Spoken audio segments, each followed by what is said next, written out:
Okay, we're going to go over how you can look up a court case using Lexis-Nexis. And Lexis-Nexis is a database that is available through BGSU. Lexis-Nexis actually has a whole bunch of information in it. I mean, it's got magazine and other kind of articles cataloged way back. So it's a terrific research tool that you may have already used in some of your work at school. But what we're going to talk about today specifically is how you can use Lexis-Nexis to look up a court case. So there are a number of ways of getting to the database on the BGSU site. What I've done here is I've just started at the main BGSU homepage, which is bgsu.edu. I'm going to click Libraries. And what you're going to need to do if you're off campus is you're going to need to log in. So you would want to click this link to log in and then return to this libraries page. And what we want to do is click on all databases over here on the left hand side.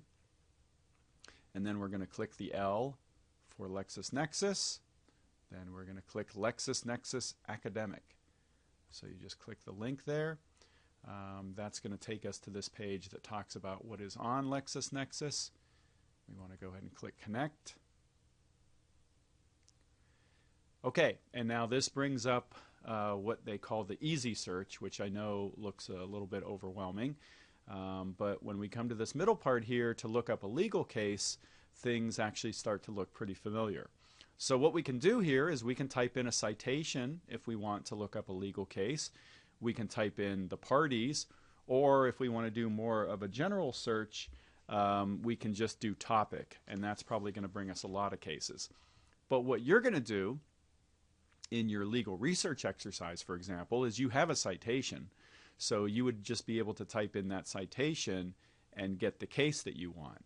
I'm going to do another example of a citation here, and this is actually a federal court case called Baker versus Glover. And this involved, you might be familiar with, a lot of times you'll see, like on trucks, there'll be a bumper sticker on the back that says, "How's my driving? You know, dial 1-800 blah blah blah blah blah." Well, there was a truck driver in Georgia that was angry that he had to put one of those on his truck, and so he made up another bumper sticker that says, "Don't like my driving? Dial 1-800 eat shit." And so he was prosecuted in Georgia under a law that basically prohibited what they called indecent bumper stickers. So I happen to have a citation for this case. So I also have the parties too, which is Baker Glover. I could go ahead and type in Baker here and Glover here. That would probably get me the case. But if you have the citation, that's usually a safer way to go.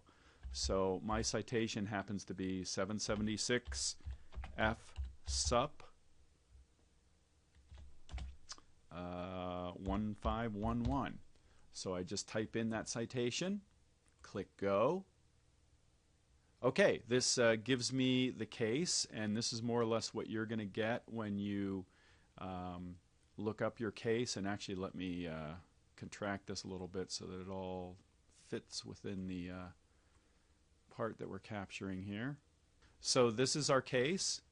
You can see that we've got our head notes at the top, an overview, and if we go down through the case here, we get our background. Now, you know, this is kind of what I talked about, you know, where everything is still based on print. And so when you actually look at this case, it's pretty awkwardly laid out, because what they're doing is they're laying out the page the way it's laid out in the book. So you see that here are footnotes, and then we go to the next page, and there are footnotes there.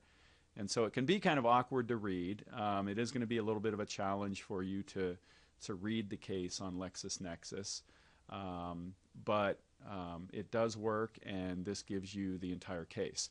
So if we wanted to know what happened here, we would be able to read the case, and we would eventually find that the court ruled that it was okay for the guy to have that sticker.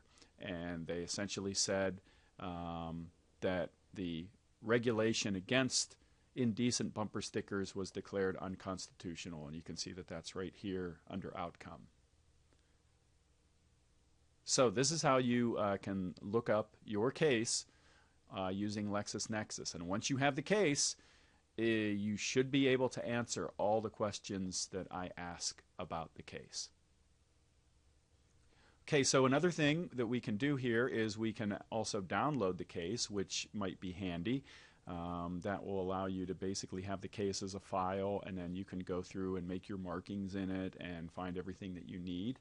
And the way that we do that is if we just click this little icon here that looks like a floppy disk, that's going to bring up this window where we can download our document. We can choose Word format or PDF.